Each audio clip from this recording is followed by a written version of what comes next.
Next 24 hours Angel বা universe আপনাকে কি গাইডেন্স দিচ্ছে চলুন দেখে নিই। এঞ্জেলের তরফ থেকে বা ইউনিভার্সের তরফ থেকে আপনার জন্য কি গাইডেন্স আসছে। Number 1,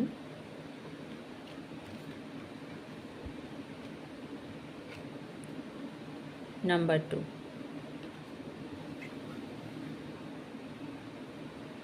number 1, number 2। আপনি আপনার কার্ড চুজ করুন। Number 1, yes. Number 2, perfect timing.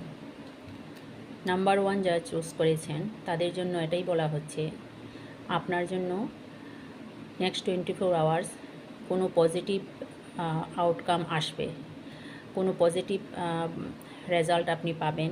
যে বিষয়ের উপরে আপনি যদি আপনি কোনো চিন্তা করে থাকেন বা কোনো কোয়েশ্চেন আপনার মনে থাকে যে সেই কাজটা আমি করব কি করব না, বা সেটা আমার জন্য ভালো হবে কি হবে না, সেখানে আপনার জন্য পজিটিভ সিগন্যাল দিচ্ছে বা এঞ্জেল আপনাকে এটাই বলছে যে হ্যাঁ, আপনার যেটাই আপনি ডিজায়ার করেছেন সেটা আপনি করুন, সেটার উপরে আপনি কাজ করুন, আপনি অবশ্যই ভালো রেজাল্ট পাবেন।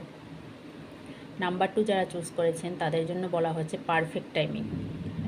এটাই এঞ্জেল আপনাকে এটাই বলছে যে আপনাকে এখন হয়তো আপনার সময়টা ঠিক যাচ্ছে না, আপনি হয়তো আপনি রেজাল্ট পাচ্ছেন না, কিন্তু আপনার জন্য যখন সময়টা ঠিক আসবে, পারফেক্ট টাইম যখন আসবে, সঠিক সময় যখন আসবে, তখন আপনার কাজটা হয়ে যাবে। আপনি যে কাজের উপরেই আপনি এতদিন ধরে কাজ করছেন সেটা আপনি করে যান। আপনাকে যখন সময় আসবে তখন আপনার প্রেয়ার গ্রান্ট হবে, আপনি তার সঠিক রেজাল্ট বা একটা পজিটিভ আউটকাম আপনি পাবেন। নেক্সট 24 আওয়ার্সের জন্য এঞ্জেল আপনাকে সেটাই গাইডেন্স দিচ্ছে।